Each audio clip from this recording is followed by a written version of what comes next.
How to fix Outlook not showing new email. Hello everyone, I am Bishaka and welcome to our channel.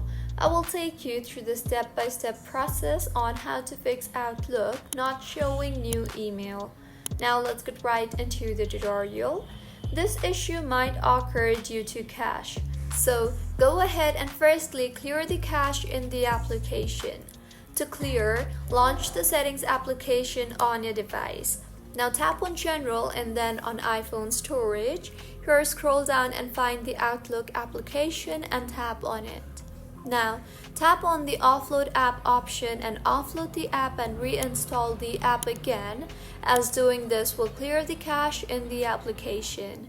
Doing this will also free up storage used by the app and will further fix the bugs in the app.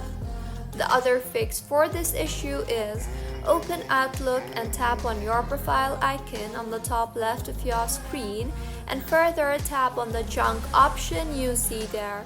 Make sure the junk is cleared, and if not, then go ahead and clear the junk in your Outlook, since this junk occupies space in the application, restricting new emails from coming through.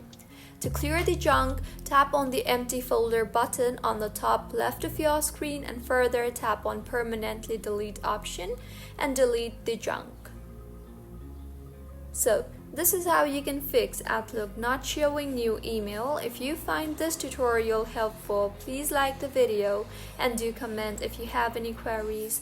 Also do subscribe to our channel Login Giants for similar helpful tutorials. See you on the next one.